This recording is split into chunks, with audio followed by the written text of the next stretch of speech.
Welcome to Vivas One Educational Foundation, your gateway to success. Explore classes in UPSC, Defense, WBCS, Combined Course, CAT, CLAT and many more. Subscribe now for expert guidance and quality education. फिर से हमारे YouTube channel में तो हमने जो series start किया था हमारे NDA और CDS एग्ज़ामिनेशंस के लिए, उस सीरीज़ को आगे बढ़ाते हुए मैं आज लेके आया हूँ एक नया वीडियो जो कि बहुत ही इंपॉर्टेंट वीडियो है। ये मैं बेसिक और फंडामेंटल चीज़ों को यहाँ पर समझाऊंगा आपको और वहाँ से आपको एक हायर लेवल पर लेके जाऊँगा जहाँ पर कि आपके सभी कॉन्सेप्ट क्लियर हो जाए और आपसे एग्जामिनेशंस में जितने भी क्वेश्चंस पूछे जाएंगे उन सभी का आंसर आप अच्छी तरह से दे पाए। तो आज का टॉपिक हम करेंगे यूनिट एंड मेजरमेंट। तो आज जो टॉपिक है हमारा वो क्या है? Unit and measurement. हम इसे कह सकते हैं यूनिट एंड मेजरमेंट आज हम करेंगे। तो चलिए स्टार्ट करता हूँ मैं इसको एक एक करके, आप सभी इसे ध्यान से देखिए। और अगर आपने अभी तक हमारे चैनल को सब्सक्राइब नहीं किया है तो चैनल को सब्सक्राइब करके रखिए, क्योंकि इस चैनल पे मैं अपलोड करने जा रहा हूँ एनडी और सीरीज़ का एक क्रैश कोर्स जिसमें पूरे साइंस को मैं बहुत ही कम दिनों में आपके लिए कंप्लीट करूँगा और आप साइंस में full out of full marks score कर पाएंगे। तो सबसे पहले देखिए, मेजरमेंट ऑफ मास। किसी भी ऑब्जेक्ट, किसी भी मास को मापने के लिए हम उसको अलग अलग टाइप से मापते हैं केजीज़ में। तो मास को मेज़र करते हैं कैसे? इस तरह के एक मशीन के ऊपर, वेइंग मशीन के ऊपर। और मेजरमेंट ऑफ वॉल्यूम, वॉल्यूम को कैसे मापते हैं हम लोग? वॉल्यूम को लीटर वगैरह में मापते हैं, केजी में नहीं मापते हैं। ठीक है, चलिए। इसी तरह से मेजरमेंट ऑफ लेंथ, जिसको हम लोग किस में मापते हैं? लेंथ को हम मीटर में मापते हैं, लेंथ को हम मीटर में मेज़र करते हैं। और मेजरमेंट ऑफ टेम्परेचर, टेम्परेचर को हम किस में मेज़र करते हैं? डिग्री सेल्सियस और फ़ारेनहाइट, केल्विन, इन सभी में हम लोग टेम्परेचर को मेज़र करते हैं। अगर मैं आपको बोलूँ कि क्या यहाँ पर कुछ लाइनें लिखी हुई है, चलिए उसको समझते हैं। To understand any phenomenon in physical we have to perform experiments. Physics में किसी चीज़ को मापने के लिए हमें क्या करना पड़ता है? एक्सपेरिमेंट करना पड़ता है। Experiment require measurement and we measure the several physical properties. Like हम लोग क्या क्या मापते हैं? हम लोग लेंथ को मापते हैं, मास को मेज़र करते हैं, टाइम को मेज़र करते हैं, टेम्परेचर को, प्रेशर को, सभी को हम लोग मेज़र करते हैं। एंड प्रेशर एक्सेट्रा को भी हम लोग एक्सपेरिमेंट द्वारा मापते हैं। अब क्या बोला गया है? Experimental verification of law of theories and also need measurement of physical properties. कुछ एक्सपेरिमेंटल वेरिफिकेशन भी चाहिए होता है, कुछ थ्योरीज भी हमें चाहिए होता है। अगर मैं आपको कहूँ कि फिजिकल प्रॉपर्टी, क्या बोला गया है यहाँ देखिए, a physical property that can be measured and describe by number is called physical quantity. ऐसा कोई भी फिजिकल क्वांटिटी जिसको हम मेज़र कर पाए, जिसको हम माप पाए, और या तो उसको नंबर में हम लोग डिस्क्राइब कर पाए और उसका एक फिजिकल अपीयरेंस होनी चाहिए, उसको हम कहेंगे फिजिकल क्वांटिटी। जैसे कि मास एक फिजिकल क्वांटिटी है और इसको हम मेज़र करते हैं किस चीज़ में? केजी में। लेंथ एक फिजिकल क्वांटिटी है जिसे हम मेज़र करते हैं मीटर में। एरिया भी एक फिजिकल क्वांटिटी है जिसको हम मेज़र करते हैं मीटर स्क्वायर में। उसी तरह से टेम्परेचर भी एक फिजिकल क्वांटिटी है जिसे हम मेज़र करते हैं केल्विन में। तो ये सभी फिजिकल क्वांटिटी है जो क्वांटाइज्ड होगा, जिसको हम मेज़र कर पाएंगे, जिसको काउंट कर पाएंगे, उसको हम लोग फिजिकल क्वांटिटी कहते हैं। अब क्या बोला गया यहाँ पर देखिए, टाइप ऑफ फिजिकल क्वांटिटी। कितने टाइप के फिजिकल क्वांटिटी होते हैं? तो मेनली दो टाइप का फिजिकल क्वांटिटी होता है। एक होता है फंडामेंटल फिजिकल क्वांटिटी और दूसरा होता है ड्राइव फिजिकल क्वांटिटी। एक होता है फंडामेंटल फिजिकल क्वांटिटी और दूसरा होता है drive physical quantity. The physical quantity which do not depends on any other physical quantities. ऐसे फिजिकल क्वांटिटी जो दूसरे फिजिकल क्वांटिटी पर डिपेंड ना करे, किस लिए? For their measurement are known as a fundamental quantities. तो ऐसे फिजिकल क्वांटिटी जो दूसरे फिजिकल क्वांटिटी पे डिपेंड नहीं करेंगे उनको बोला जाता है फंडामेंटल फिजिकल क्वांटिटी, और जो दूसरों पे डिपेंड करेगा उसको हम कहते हैं ड्राइव फिजिकल क्वांटिटी। तो जैसे कि total 7 fundamental, basic fundamental physical quantities है जो कि मैं आपको आगे बताऊँगा। यहाँ पर उसमें से चुनिंदा कुछ का नाम दिया गया है, जिसमें से मास एक फिजिकल क्वांटिटी है, लेंथ एक फिजिकल क्वांटिटी है, टाइम, टेम्परेचर, इसी तरह से करंट एक फंडामेंटल फिजिकल क्वांटिटी है, अमाउंट ऑफ सब्सटेंस एक फिजिकल क्वांटिटी है, और लुमिनस इंटेंसिटी एक फिजिकल क्वांटिटी है। लुमिनस इंटेंसिटी एक फिजिकल क्वांटिटी है। कैसा physical quantity? Fundamental physical quantity है। तो ये इनको फंडामेंटल फिजिकल क्वांटिटी क्यों बोला गया? क्योंकि ये किसी भी दूसरे फिजिकल क्वांटिटी पे डिपेंड नहीं करते हैं, इसलिए इनको फंडामेंटल फिजिकल क्वांटिटी बोला गया है। अगर मैं आगे चलूँ और आपसे ड्राइव फिजिकल क्वांटिटी की बातें करूँ तो आप यहाँ पाएंगे कि ड्राइव फिजिकल क्वांटिटी किसे कहा जाता है?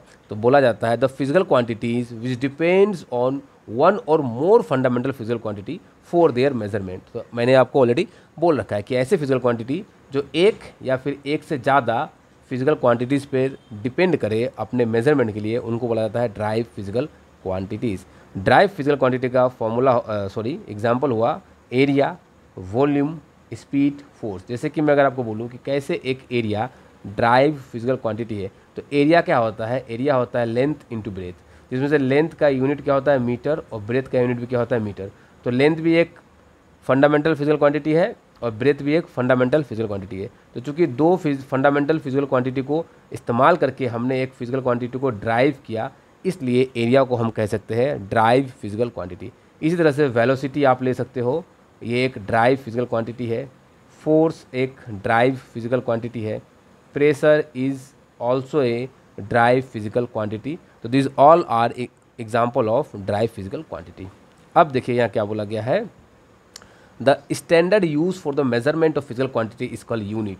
तो जिस भी स्टैंडर्ड को हम यूज़ करते हैं फिजिकल क्वांटिटीज़ को, फंडामेंटल फिजिकल क्वांटिटीज़ को मेज़र करने के लिए, उसको बोला जाता है यूनिट्स। जैसे कि मीटर को या फिर फुट या फिर इंच कह लीजिए, इसको हम लेंथ को मेज़र करने के लिए इसे हम इस्तेमाल करते हैं। मास को मेज़र करने के लिए हम क्या इस्तेमाल करते हैं, किलोग्राम इस्तेमाल करते हैं या फिर पाउंड इस्तेमाल करते हैं। टाइम को मेज़र करने के लिए हम सेकेंड, मिनट और आवर्स का इस्तेमाल करते हैं। टेम्परेचर को मेज़र करने के लिए हम फ़ारेनहाइट एंड केल्विन का इस्तेमाल करते हैं। तो ये जो जितने भी यहाँ पर इस साइड में लिखे हुए हैं, ये सभी यूनिट्स है। ये सभी क्या है, यूनिट्स। और ये सभी क्या है, इधर में जो भी है ये क्या है, तो ये जितने भी इधर में है ये सभी क्या है, ये हमारे है, ये हमारे क्या है, ये हमारे है फिजिकल क्वांटिटी। ठीक है, तो चलिए अब मैं आगे बढ़ता हूँ और चीज़ों को आपको और क्लियर कराता हूँ। क्या बोला गया यहाँ पर, कैरेक्टरिस्टिक्स ऑफ यूनिट। यूनिट के क्या कैरेक्टरिस्टिक्स है, यूनिट को कैसा होना चाहिए। तो यूनिट को वेल डिफाइन होना चाहिए, पहली बात। सूटेबल साइज का होना चाहिए, रिप्रोड्यूसेबल होना चाहिए, इनहेरिटेबल होना चाहिए, इनहेरेबल होना चाहिए और इंडस्ट्रिकेबल होना चाहिए। तो ये फिजिकल क्वांटिटी से कुछ क्राइटेरिया है, कुछ कैरेक्टरिस्टिक्स हैं। और इंटरनेशनली इसको एक्सेप्टेड होना चाहिए। जैसे कि अगर मैं कहूँ कि ये जो लेंथ है ये इंडिया में 1 मीटर का लेंथ है, तो आप अगर अमेरिका भी चले जाओ तो इसी लेंथ को 1 मीटर का माना जाना चाहिए। ऐसा नहीं कि ये अगर यहाँ पर 1 मीटर में है तो अमेरिका में जाके 2 मीटर का हो जाएगा, ऐसा नहीं कर सकते हम। जो भी स्टैंडर्ड आपने सेट किया है वो through out the earth, through out the world इसको सेम होना पड़ेगा और एक्सेप्टेबल होना पड़ेगा, तभी ये एक फिजिकल क्वांटिटी का नाम हम इसे दे सकते हैं। अब मैं आपको बोलूँगा कि कितने टाइप के यूनिट्स होते हैं। तो अगर मैं आपसे कहूँ टाइप्स ऑफ यूनिट, अगर मैं आपसे कहूँ टाइप्स ऑफ यूनिट, तो टोटल जो यूनिट होते हैं वो 4 टाइप के यूनिट होते हैं। एक होता है SI, दूसरा होता है CGS, एक और MKS और एक होता है FPS। जिसमें से हम लोग सबसे ज़्यादा यूज़ करेंगे SI को। इन सभी का अपना फुल फॉर्म है सिस्टम इंटरनेशनल। इसके बाद है CGS, C for centimetre, G for gram, S for second. MKS, M is metre, K kilogram and S for second. FPS, F में हम F से कहेंगे फुट, P से पाउंड और S से सेकेंड। और आप कहीं ना कहीं कह सकते हो कि MKS ही SI है। तो मैं यहाँ क्या कह सकता हूँ, आप यहाँ ध्यान से अगर देखेंगे एक चीज़ को, तो आपने यहाँ पर एक चीज़ नोटिस करा होगा कि ये जो फर्स्ट है हमारा सेंटीमीटर, मीटर, ये लेंथ को दर्शा रहा है। दूसरा वाला हमारा किसे दर्शा रहा है, मास को, वेट को या मास को दर्शा रहा है। और लास्ट वाला हमारा टाइम, बेसिक फिजिकल क्वांटिटीज़ को ये दर्शा रहे हैं।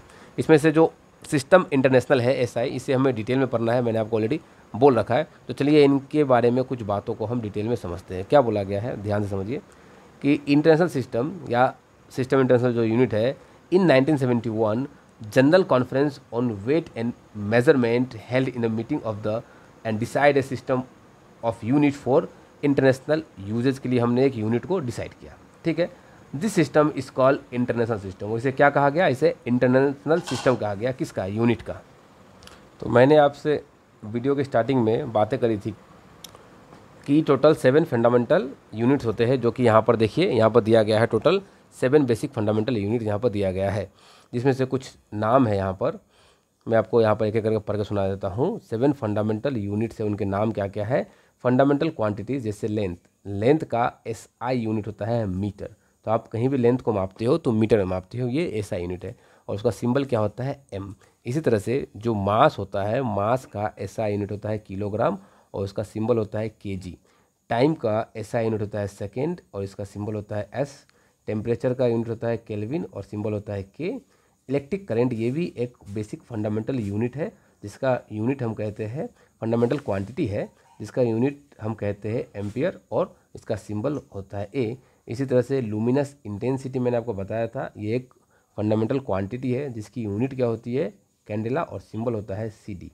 अमाउंट ऑफ सब्सटेंस जो कि मेनली केमिस्ट्री में हम यूज़ करते हैं, इसका यूनिट क्या होता है मोल और सिंबल होता है MOL। सिंबल में और यूनिट में एक फ़र्क है कि आप यहाँ पर E अगर नहीं लिखेंगे तो ये एक सिंबल हो जाएगा, अगर आप E लिख डालते हो तो ये क्या हो जाएगा, ये सिंबल हो नहीं यूनिट कहलाएगा। अब मैं अगर लेक्चर में आगे बढ़ूँ आपको कुछ चीज़ें समझाऊँ तो क्या होगा, तो यहाँ हम समझेंगे कि रेडियन किसे कहा जाता है। देखिए रेडियन क्या है, it is a unit to measure the plane angle. जैसे कि अगर आप कहो तो लीनियरली अगर आपने किसी लेंथ को किसी डिस्टेंस को कवर किया तो उसको हम कहते हैं लीनियर डिस्टेंस। इसको मैं क्या कह सकता हूँ, इसको मैं कह सकता हूँ लीनियर डिस्टेंस। उसी तरह से अगर आप एंगल में किसी एक लेंथ को कवर करते हो तो उसको आप कहते हो एंगुलर डिस्टेंस। उसको आप क्या कहते हो, एंगुलर डिस्टेंस। और लीनियर डिस्टेंस का यूनिट क्या होता है मीटर, और लीनियर डिस्टेंस को आप S डिस्प्लेसमेंट को मेनली S से डिनोट करते हैं। उसी तरह से एंगुलर डिस्प्लेसमेंट को आप थीटा से डिनोट करते हो। तो लीनियर डिस्प्लेसमेंट और एंगुलर डिस्प्लेसमेंट में एक रिश्ता होता है theta by that is R, और इसका यूनिट क्या होता है मीटर। उसी तरह से इस थीटा का यूनिट होता है रेडियन। तो अगर आपसे पूछा जाए कि प्लेन एंगल का यूनिट क्या, तो आप कहेंगे प्लेन एंगल का यूनिट होता है रेडियन। प्लेन एंगल का यूनिट रेडियन। चलिए आगे बढ़ता हूँ। अब नेक्स्ट एक टॉपिक है स्टेरेडियन। ये क्या होता है, it is use to measure the solid angle. इसको हम क्यों इस्तेमाल करते हैं, सॉलिड एंगल को यूज़ करने के लिए। तो ये जो एंगल यहाँ पर ये बना रहा है, ये कोन जो इसके साथ एक एंगल यहाँ पर आप देखिए सब्सटेंड कर पा रहा है, इस एंगल को आप क्या कहेंगे, इस एंगल को आप क्या कहेंगे, इस एंगल को आप कहेंगे स्टेरेडियन। इस एंगल को आपको क्या कहेंगे, स्टेरेडियन। चलिए आगे बढ़ता हूँ। अब मैं आपको कुछ चीज़ें समझाता हूँ। Rules for writing SI unit. SI unit लिखने के कुछ रूल्स है, कुछ नियम है, उन नियम्स की बातें हम लोग कर लें। क्या बोला गया, सबसे पहला नियम जो हमारा SI यूनिट लिखने का वो क्या है, full name of unit always start with small letter even the if name after a person. तो जो भी फुल नेम जो है, मतलब अगर आपको लिखना है यूनिट, जैसे कि आपने लिख दिया फोर्स का यूनिट, जैसे आपको लिखना है फोर्स का यूनिट न्यूटन, तो आप कैपिटल N से नहीं लिख पाओगे। यहाँ पर लिख दिया गया है कि आप कैपिटल N से नहीं लिख पाओगे, आपको स्मॉल n से लिखना होगा। एम्पियर को आपको स्मॉल a से और कूलम को स्मॉल c से लिखना होगा। ये आपको फर्स्ट रूल बताया गया। सेकेंड रूल की बातें कर लेते हैं। चलिए सेकेंड रूल में क्या बोला गया है, symbol for unit name after a scientist should be in capital letter. तो जैसे कि अगर आप न्यूटन का सिंबल लिखना चाहो n, तो आप उसको स्मॉल n नहीं लिख सकते, आपको उसको कैपिटल N लिखना होगा।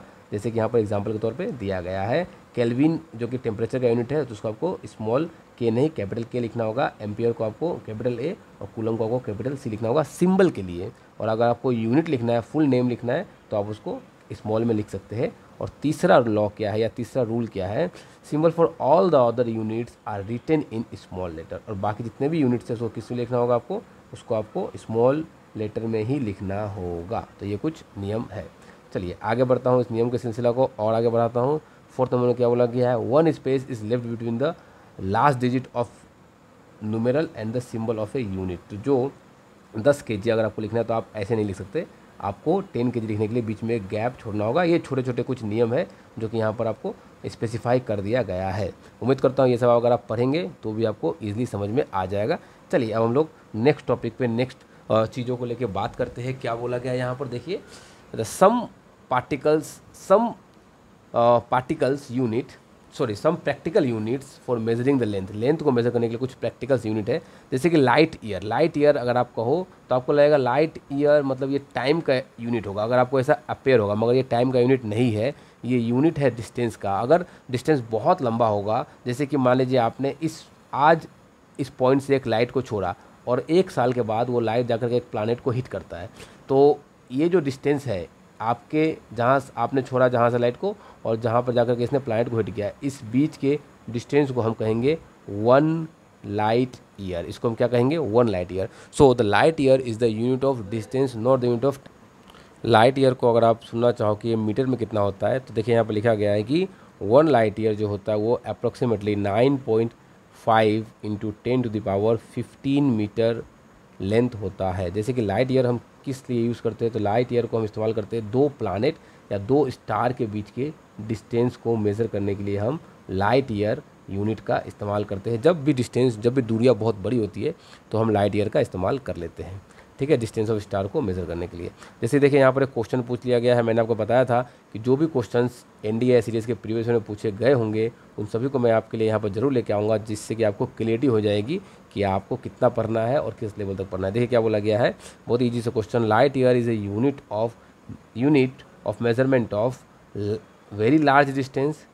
टाइम इंटरवल, तो टाइम तो बिल्कुल भी नहीं होगा। अमाउंट ऑफ लाइट रिसीव बिल्कुल भी नहीं। मास ऑफ एटम बिल्कुल नहीं। बहुत ही लार्ज डिस्टेंस को मेज़र करने के लिए हम लाइट ईयर को इस्तेमाल करते हैं। देखिए बहुत ही आसान सा क्वेश्चन, जो कि एक फंडामेंटल बेसिक लेवल का ही क्वेश्चन हम कह सकते हैं। नेक्स्ट क्वेश्चन क्या बोला गया है, consider the following statement about light year. तो लाइट ईयर से एक और क्वेश्चन, जो कि एनडीए एग्ज़ाम 2021 में एग्ज़ाम इंडिया में पूछा गया था। कुछ स्टेटमेंट्स पढ़ने हमें लाइट ईयर के बारे में और बताना है कि ये स्टेटमेंट सही है या गलत है, ठीक है। तो बोला गया है light year is the unit for measurement of very large distance, बिल्कुल सही बात है। Light year is the unit for measurement of very large time, बिल्कुल गलत। Light year is the unit for measurement of intensity of light, ये भी गलत। तो ओनली 1 सही होगा हमारा, जिस जो कि हमें ऑप्शन डी में ये दिख रहा है। तो देखिए आसान क्वेश्चंस, बहुत ही फंडामेंटल लेवल पर क्वेश्चंस पूछे जाते हैं, ये सभी आप आसानी से कर पाएंगे। नेक्स्ट क्या बोला गया, which of the following is the correct relationship between angstrom and nanometer. तो देखिए मैं क्या जानता हूँ, मैं जानता हूँ कि 1 एंगस्ट्रन जो होता है वो एक छोटा यूनिट है, जो कि लगभग होता है 10⁻⁻10 मीटर के इक्वल होता है। और 1 नैनोमीटर जो होता है वो कितना होता है, 10⁻⁹ मीटर के इक्वल होता है। तो हमें रिलेशन क्या पूछा गया है, एंगस्ट्रन और नैनोमीटर में हमें रिलेशन पूछा गया है। तो यहाँ पर बड़े ही आसानी से मैं कह सकता हूँ कि 1 नैनोमीटर जो है वो कितना होगा, 1 नैनोमीटर इस 10 एंगस्ट्रन के इक्वल हो जाएगा। तो ये बड़े ही आसानी से हमने इस क्वेश्चन का आंसर ढूंढ लिया, जो कि ऑप्शन बी में हमें दिख रहा है। तो ऐसे इजी जो क्वेश्चंस आपको पूछे जाएंगे। चलिए अब मैं टॉपिक पर आगे बढ़ता हूँ। फिर से जब क्वेश्चंस पूछे जाएंगे तो मैं जरूर लेके आऊँगा आपके लिए। Some practical units for measuring mass, जैसे कि कुछ प्रैक्टिकल यूनिट्स को हमने देखा मेजरिंग ऑफ लेंथ के लिए, तो यहाँ पर हम कुछ प्रैक्टिकल यूनिट को देखेंगे मेजरमेंट ऑफ मास के लिए। जैसे कि पाउंड एक छोटा यूनिट है जो कि प्रैक्टिकली यूज़ किया जाता है, हमारे देश में नहीं किया जाता है, अमेरिका में, इंग्लैंड में काफ़ी इसको यूज़ किया जाता है, अमेरिका में खासकर ज़्यादा। तो 1 पाउंड इक्वल टू होता है 0.45 kg। और 1 स्लज, जिसको कि थोड़ा बड़ा यूनिट है, इससे मैसिव चीज़ों को यूज़ करने के लिए, मेज़र करने के लिए हम यूज़ करते हैं, जो कि होता है 14.59 kg, ठीक है। नेक्स्ट क्या बोला गया, देखिए some practical units measuring for time. अब टाइम के लिए अगर क्या करा जाए तो एक दिन जो कि 24 आवर्स के इक्वल होता है, और one sidereal day is 23 hours 56 minute और 4 सेकेंड होता है। 1 solar days is equal to 365 solar days, 1 solar year is equal to 365 solar days और 366 sidereal days. A lunar month जो होता है वो कितना होता है, 27.3 सोलर डेज के इक्वल होता है। और एक सेक होता है 10⁻⁸ सेकेंड, जो कि सबसे छोटा यूनिट है टाइम का। इसको आपको याद रखना होगा, यहाँ से क्वेश्चंस पूछे जा सकते हैं। चलिए अब क्या बोला गया है कि हम लोगों ने यूनिट्स को समझ लिया, अब उसी तरह से डायमेंशन को भी समझा देता हूँ मैं आपको बहुत ही आसानी से। तो ये लेंथ क्या है, लेंथ एक फिजिकल क्वांटिटी है जिसका यूनिट क्या होगा, जिसका यूनिट हो जाएगा मीटर और सिंबल क्या होगा एम। मगर डायमेंशनल फार्मूला में इसको अगर आप निकालना चाहो तो इसका सिंबल होगा एल, और डायमेंशनल फार्मूला के लिए हम इस तरह से हाफ ब्रैकेट करते हैं। इसी तरह से मास का यूनिट क्या हो जाएगा, मास का यूनिट हो जाएगा, ऐसा यूनिट की बातें कर रहा हूँ मैं, किलोग्राम और सिंबल केजी और डायमेंशन एम। टाइम का यूनिट क्या हो जाएगा, सेकेंड, सिंबल एस और डायमेंशनल फार्मूला टी। टेम्परेचर का क्या होगा, केल्विन, सिंबल के और यूनिट भी के और डायमेंशन भी के और सिंबल भी के। करंट बिल्कुल एम्पियर और यूनिट भी एम्पियर और symbol A. Amount of substance luminous intensity और सिंबल एन से कह देंगे आप इसको, और लुमिनस इंटेंसिटी जो है, अमाउंट ऑफ सब्सटेंस का मोल होता है, सिंबल मोल था, और लुमिनस इंटेंसिटी का क्या था, कैंडेला, और सिंबल सी डी था। और यहाँ पर आप जैसे इसको डिनोट करेंगे। तो इन 7 फंडामेंटल को आपको याद रखना है, जिसमें से जो 3 है, जो ये 3 है, इन तीनों को तो आपको मेनली याद रखना ही है, क्योंकि यहीं से चीज़ें पूछे जाते हैं और इसी से हम लोग क्या करेंगे, ड्राइव करके चीज़ों को ड्राइव भी करेंगे, जिससे कि आपको चीज़ों को समझने में आसानी होगी। अब यहाँ पर क्या बोला गया है, the power of fundamental quantities in a drive quantity are called dimension of that quantity. तो जो जो भी फंडामेंटल क्वांटिटीज़ को जो भी पावर होते हैं उनको हम डायमेंशन कहते हैं। कैसे, मैं आपको आगे दिखाता हूँ। जैसे आप एग्जांपल के लिए यहाँ पर देखिए कि डेंसिटी, अगर मैं आपको कहूँ कि डेंसिटी का यूनिट क्या होगा, तो आप यहाँ पर देखिए लिखा गया है कि डेंसिटी क्या होता है, मास बाय वॉल्यूम। तो मास क्या है, मास एक फंडामेंटल फिजिकल क्वांटिटी है, मगर ये क्या है, ये एक ड्राई फिजिकल क्वांटिटी है। तो इसको आपको फंडामेंटल में लेके जाना होगा। तो वॉल्यूम क्या होता है, अगर मैंने यहाँ पर एक क्यूब बनाया और मैं इसको कहूँ कि बताइए इसका वॉल्यूम कितना, तो आप क्या कहेंगे, वॉल्यूम निकालने के लिए आपको हाइट चाहिए, लेंथ चाहिए और ब्रेथ चाहिए। तो वॉल्यूम को अगर आप ब्रेक करो तो लेंथ, ब्रेथ और हाइट में ब्रेक होगा, जो कि ये तीनों ही एक फंडामेंटल फिजिकल क्वांटिटी है। तो फिर जाकर के इस वॉल्यूम को हमने, देखिए यहाँ पर आप देख पा रहे हो कि इस वॉल्यूम को हमने ब्रेक किया है लेंथ, ब्रेथ और हाइट में, और मास तो ऑलरेडी फिजिकल फंडामेंटल क्वांटिटी था ही। अब अगर मैंने आपको ऊपर में बताया था कि मास का जो डायमेंशन होता है वो होता है m, और इस तरह से इसको ब्रैकेट में बंद करते हैं। लेंथ का डायमेंशन होता है l, और ब्रेथ भी एक तरह का लेंथ ही है, तो इसको भी मैं l से लिखूंगा, और हाइट भी एक लेंथ ही है, तो इसको भी मैं l से लिखूंगा। तो क्या हो गया हमारा, ऊपर एक m और नीचे l का पावर 3 बोल सकते हैं, जो कि आप कभी भी डायमेंशन में चीज़ों को नीचे नहीं रखेंगे, आप इसको ऊपर लेके आएंगे। तो m और ये l जब ऊपर आएगा तो ये बन जाएगा -3। तो ये हो जाएगा हमारा dimension of density m l⁻⁻3, जो कि देखिए यहाँ पर हमें लिख करके बताया गया है। ये रहा मास, लेंथ, ब्रेथ और हाइट। इस m को, मास को मैंने m लिया और तीनों को l लिया, और ये l का पावर 3 हो चुका है, और ये हो गया m l⁻⁻3। इस तरह से आप बाकी फंडामेंटल क्वांटिटीज़ को भी निकाल करके चीज़ों को और डिटेल में समझ सकते हैं। जैसे मैं आपको यहाँ पर एक ब्लैंक स्लाइड लेकर के आपको मैं एक चीज़ समझाना चाहता हूँ, जिससे कि आपको आसानी होगी चीज़ों को और ज़्यादा समझने में। तो देखिए मैं यहाँ पर ब्लैंक स्लाइड में आ चुका हूँ। जैसे कि अगर मैं आपसे कहूँ कि बताइए एरिया, जो कि एक ड्राई फिजिकल क्वांटिटी है, इसका यूनिट क्या होगा, तो आपको सबसे पहले एरिया का फॉर्मूला लिखना पड़ेगा, जो कि है लेंथ इंटू ब्रेथ।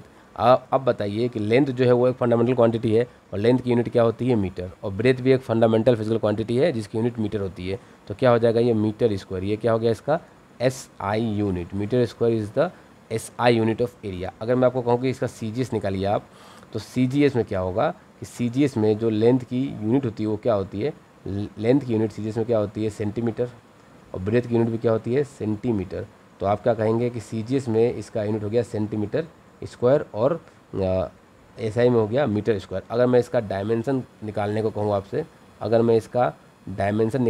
आपसे, तो आप सिंपली, एरिया होता है लेंथ इंटू ब्रेथ।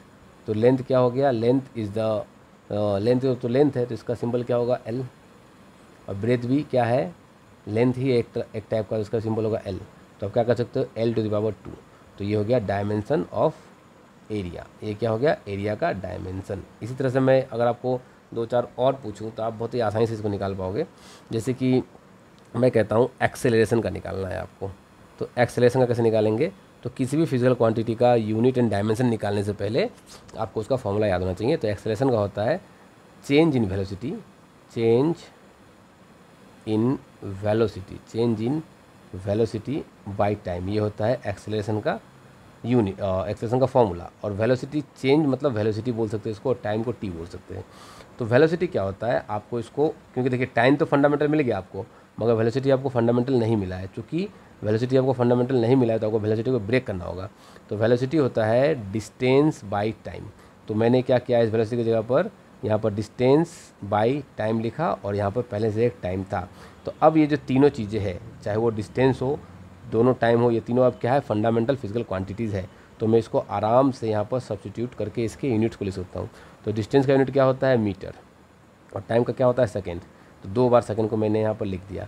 तो मीटर पर सेकेंड हो जाएगा हमारा क्या, the SI unit of acceleration. तो ये क्या हो गया, SI यूनिट ऑफ एक्सेलरेशन हमारा निकल चुका है। अब मैंने क्या कहा, अब मैंने क्या करना है, मैंने अब आपको एक्सेलरेशन का जो डायमेंशन है वो निकाल के दिखाना है। तो चलिए मैं एक्सेलरेशन का डायमेंशन भी आपको निकाल के दिखाता हूँ। तो अगर मैं कहूँ dimension of acceleration, dimensional formula actually बताता है, डायमेंशनल फार्मूला ऑफ एक्सेलरेशन। देखिए अब आप जितना प्रैक्टिस करेंगे उतनी आपकी हाथों की सफाई होती जाएगी, और उतना ही आप अच्छा एग्ज़ाम में परफॉर्म कर पाएंगे। तो इस वीडियो को देखने के बाद मैं आपको रिकमेंड करूँगा कि आप कुछ 100-50 क्वेश्चन लगाइए हर एक चैप्टर से, जिससे कि आपकी तैयारी और अच्छी हो पाए।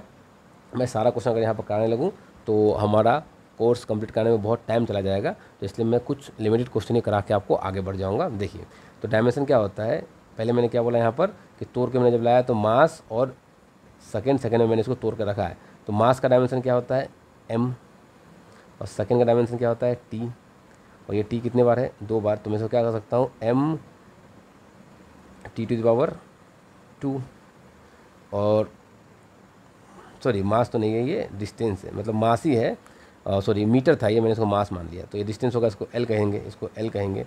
तो क्या हो जाएगा, ये 2t जब ऊपर आएगा तो क्या हो जाएगा t⁻²। तो l t⁻² is the dimensional formula of acceleration. तो मैंने आपको 2 डायमेंशनल फार्मूला निकाल के दिखा दिया है, आप इसको प्रैक्टिस कीजिए ताकि आपके और भी क्वेश्चन इससे क्लियर हो पाए। तो फिर से मैं वही आ चुका हूँ जहाँ पर कि हम पहले थे। यहाँ क्या बोला गया, यूज़ ऑफ डायमेंशन। डायमेंशन का हम इस्तेमाल क्यों करते हैं to check the correction of equation. कोई भी इक्वेशन सही है या नहीं, इसको चेक करने के लिए हम डायमेंशन का इस्तेमाल करते हैं। और to convert units to determine the formula को समझने के लिए भी हम, यूनिट को समझने के लिए और फार्मूला को समझने के लिए भी हम डायमेंशन का इस्तेमाल करते हैं। जैसे कि यहाँ पर देखिए क्वेश्चन दिया गया है, लेट अस कन्वर्ट न्यूटन, जो कि एक ऐसा यूनिट उसका फोर्स होता है, न्यूटन फोर्स का ऐसा यूनिट है और डाइन फोर्स का ही सीजीएस यूनिट है। तो इसको हमें न्यूटन से डाइन में कन्वर्ट करना है। तो उसके लिए क्या करेंगे, देखिए फोर्स का जो डायमेंशन होता है वो होता है LM, या ऐसे कह सकते हैं ML t⁻² is the dimension of force. तो मुझे क्या करना है, न्यूटन को चेंज करना है डाइन में। Newton is the SI unit of force and dyne is the CGS unit of force. तो देखिए यहाँ क्या बोला गया है, 1 न्यूटन मीन्स, फोर्स का फॉर्मूला पहले समझिए आप, फोर्स का फॉर्मूला होता है मास इंटू में एक्सेलरेशन। तो 1 Newton is 1 metre into 1 kg/s², जो कि मैंने यहाँ पर डायमेंशन फॉर्मूला पे इसको तोड़ा है। और अगर इसी को मैं डाइन में लिखूँ तो डाइन में क्या होगा, 1 सेंटीमीटर 1 ग्राम 1 सेकेंड। अब इन दोनों का रेशियो ले लेना है हमें। तो यहाँ पर देखिए न्यूटन का और डाइन का हमने क्या करा, रेशियो ले लिया। अब इन दोनों को ऊपर में मैंने न्यूटन को लिख दिया, नीचे में मैंने डाइन को लिख दिया। अब किसी एक को कन्वर्ट करना है, या तो मुझे इस सेंटीमीटर को मीटर में कन्वर्ट कर लेना है, या फिर मुझे मीटर को सेंटीमीटर में कन्वर्ट कर लेना है। तो मैं क्या करूँगा यहाँ पर, पहले मैं यहाँ पर जो मीटर है उसको सेंटीमीटर में कन्वर्ट करूँगा। तो 1 मीटर में कितने होते हैं, 100 सेंटीमीटर होते हैं। 1 किलोग्राम में 1000 ग्राम होते हैं। 1 सेकेंड में 1 सेकेंड ही होता है। तो अब आप यहाँ देखोगे 1 2 3 4 5, तो आप यहाँ देख पाओगे कि टोटल 10⁵ आ चुका है। इसका मतलब 1 न्यूटन इज इक्वल टू 10⁵ डायन होता है। इस टाइप के क्वेश्चन एनडीए एग्जाम में कम पूछे जाते हैं, क्योंकि ऐसे क्वेश्चन अगर आ गए तो उसको थोड़ा सा अच्छा क्वेश्चन या हार्ड क्वेश्चन माना जाता है, और एनडीए में मेनली बेसिक फंडामेंटल लेवल के क्वेश्चन ही पूछे जाते हैं। फिर भी मैंने आपको एक क्वेश्चन यहाँ से करवा दिया ताकि अगर ऐसे क्वेश्चन पूछे जाए तो आप आपको पीछे ना हटना पड़े। देखिए यहाँ पर एक क्वेश्चन है जो कि किस साल में पूछा गया है, ये कर चुका है, मगर ये 100% प्रीवियस ईयर में पूछा गया है क्वेश्चन है। बोला गया 1 dyne is equal to, 1 dyne किसके इक्वल होता है, तो 1 डाइन जो होता है वो 10⁵ kg मीटर/s² का होता है, जो कि मैंने अभी आपको दिखाया, क्योंकि kg मीटर/s² जो होता है वो होता है न्यूटन। तो हम कह सकते हैं, सॉरी थोड़ा सा गलती हो चुका है हमें यहाँ पर, क्या देखिए 1 newton is equal to 10⁻⁻5 dyne. तो मैं यहाँ कह सकता हूँ, तो 1 न्यूटन था 10⁵ डाइन, तो 1 डाइन क्या हो जाएगा, मैं अगर यहाँ पर इसको लिखूँ, ये हो जाएगा 10⁻⁻5 न्यूटन। तो केजी मीटर/s² जो वो न्यूटन के इक्वल ही होता है। तो इसका आंसर ये नहीं होगा, सिली मिस्टेक हो चुका है मुझसे भी, ऑप्शन डी इसका सही आंसर हो जाएगा। चलिए आगे बढ़ते हैं और चीज़ों को और डिटेल में मैं आपको समझाता हूँ। Dimension of impulse is the same as that. Impulse क्या होता है, तो इम्पल्स क्या होता है, इम्पल्स होता है फोर्स इनटू टाइम, ये होता है इम्पल्स। और इम्पल्स का डायमेंशन फार्मूला कैसे निकालूंगा, तो फोर्स का dimension formula ML t⁻² and time का t, तो इसको हम लोग कह सकते हैं ML t⁻⁻1।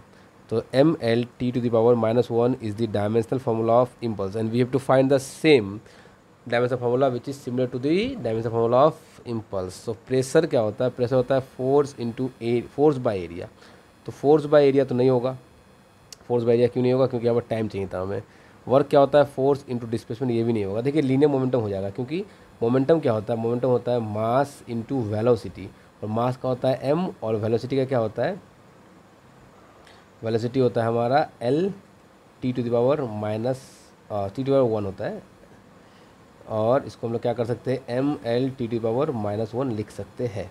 तो ये हमारा सेम डायमेंशनल फार्मूला हो गया इम्पल्स का और मोमेंटम का। ऐसे काफ़ी आपसे सेम भी पूछे जा सकते हैं, जहाँ कि आप याद रखिएगा वर्क का और एनर्जी का सेम होता है, इससे भी आप साथ में याद रख लीजिएगा, आपके काम जरूर आएगा। तो ये क्वेश्चन एनडीए 2014 में फेज़ 2 में ये क्वेश्चन पूछा गया था। चलिए आगे बढ़ता हूँ, चीज़ों को और क्लियर करवाता हूँ आपको। The SI unit of acceleration, मैंने आपको ऑलरेडी बोल रखा है कि एक्सेलरेशन क्या होता है।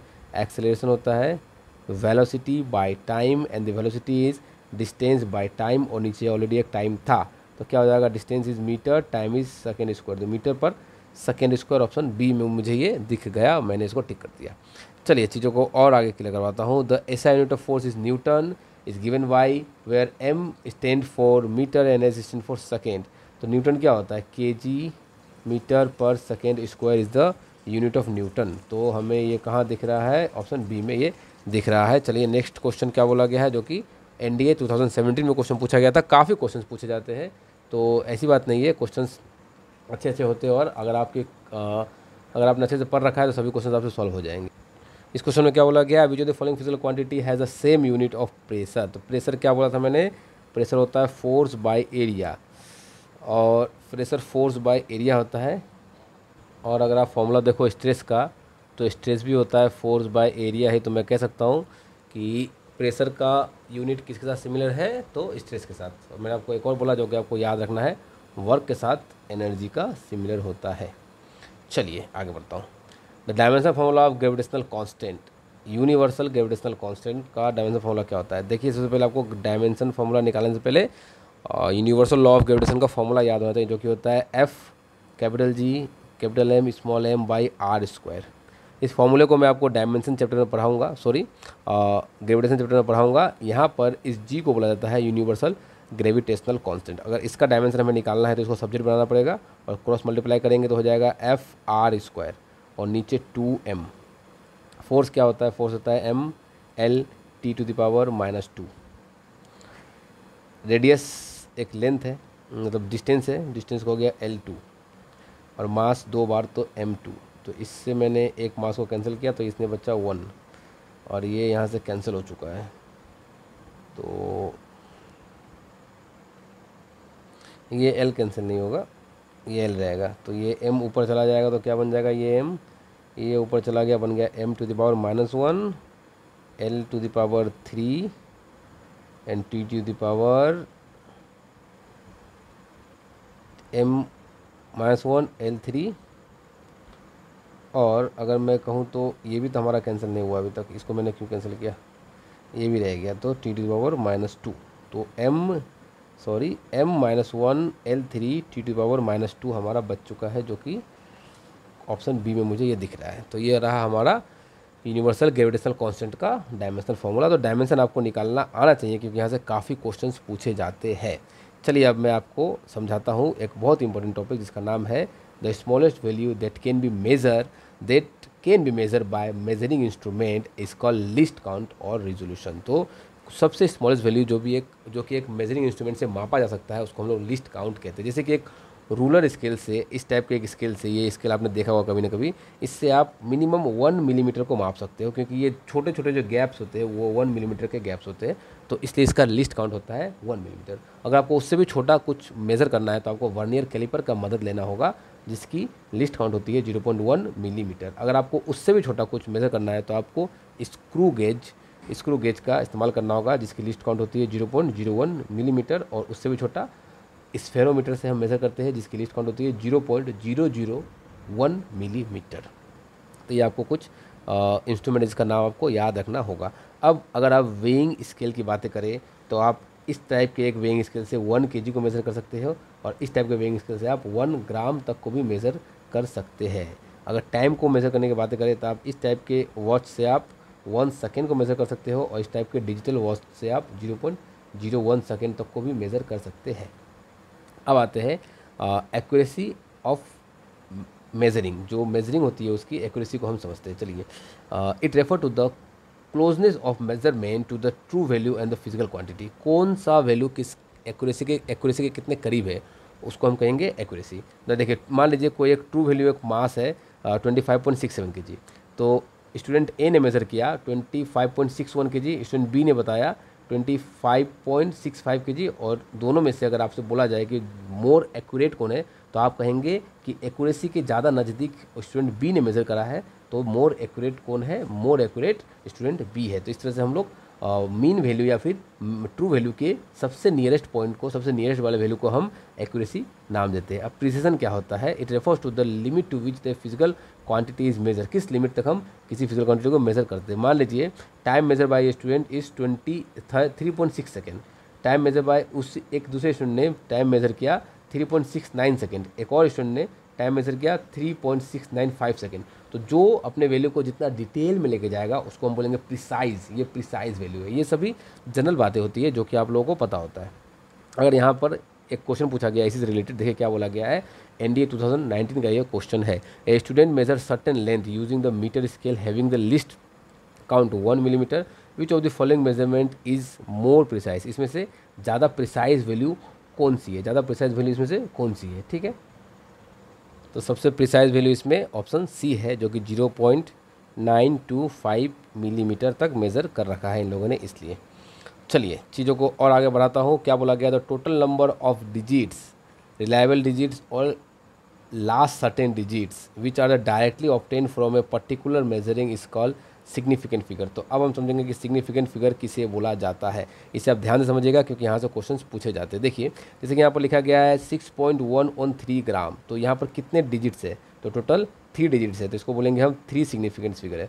यहाँ पर कितने डिजिट्स है, 2, तो कहेंगे 2 सिग्निफिकेंस फिगर है। अगर आगे बढ़ूँ, यहाँ पर कितने डिजिट्स है, 1 2 3 4, तो 4 सिग्निफिकेंट फिगर। यहाँ पर कितने हैं, 2, तो 2 सिग्निफिकेंट फिगर। पॉइंट के बाद वालों को भी लेना है, अगर जीरो नहीं होगा तो मैं इसको और डिटेल में पढ़ाऊंगा तो आपको समझ में आ जाएगा। देखिए यहाँ पर क्या बोला गया, rules for counting significant figure. Significant figure को आप कैसे काउंट करोगे, क्या नियम है सिग्निफिकेंट फिगर को काउंट करने के लिए। तो क्या बोला गया है, all non zero digits are significant. जैसे कि यहाँ पर एक भी जीरो नहीं है तो यहाँ पर 2 सिग्निफिकेंट फिगर, यहाँ पर 3 सिग्निफिकेंट फिगर और यहाँ पर 4 सिग्निफिकेंट फिगर आपको दिख रहा होगा। अगर जीरो आ जाएगा तो हम उससे सिग्निफिकेंट फिगर नहीं मानेंगे, मगर उस जीरो लास्ट में होनी चाहिए ना कि मिडिल में।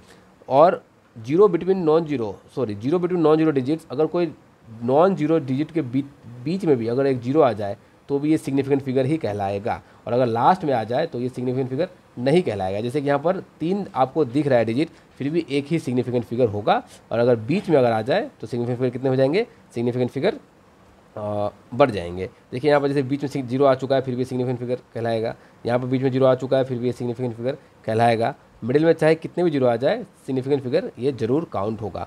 अब थर्ड रूल क्या बोला जाता है, terminal zeros in a number without decimal are not a significant figure. अगर टर्मिनल जीरोज़ है एक नंबर में डेसिमल के बिना, तो सिर्फ हम इसको मेज़र करेंगे, इसको नहीं काउंट करेंगे। इसमें देखिए इसको काउंट करेंगे क्योंकि बीच में है और ये लास्ट में, इसलिए इसको काउंट नहीं करेंगे। और यहाँ पर भी आप इसको काउंट करेंगे। अगर ऐसा आ जाए टर्मिनल जीरो 3.0 तो फिर अलग हो जाएगा आंसर हमारा क्या हो जाएगा, अगर पॉइंट के बाद है तो हम उसको ले लेंगे।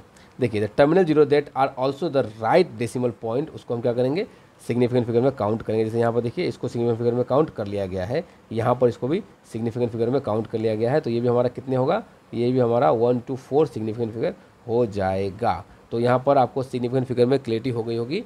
लास्ट पॉइंट क्या बोला गया है, लास्ट रूल क्या बोला गया है सिग्निफिकेंट फिगर काउंट करने का, if the number is less than 1 all zeros before the first non zero digits are not a significant figure. अगर नंबर लेस देन 1 है तो पॉइंट के पहले जितने भी डिजिट्स के पहले जितने भी जीरो है वो सब सिग्निफिकेंट फिगर नहीं होगा। तो ये तो होगा मगर ये नहीं होगा, तो यहाँ पर ये भी होंगे मगर ये नहीं होगा। तो इस तरह से हम लोग सिग्निफिकेंट फिगर को समझ सकते हैं। तो सिग्निफिकेंट फिगर से आपको थोड़ा आसान क्वेश्चन ही पूछा जाएगा, बस आप इन 5 रूल्स को याद करके जरूर जाइएगा। एक और रूल से लास्ट रूल्स 6 नंबर रूल्स, उसमें क्या बोला गया देख लेता हूँ। देखिए इसमें बोला गया है, during conversion of unit use power for 10 to avoid the confusion. तो मतलब क्या करना है आपको, जैसे कि आपको यहाँ क्या बोला गया है 2700 मीटर, यहाँ पर 4 सिग्निफिकेंट फिगर है, तो यहाँ पर क्या 2.700, यहाँ पॉइंट था मैं मिस कर गया, 2.700 × 10⁻² सेंटीमीटर।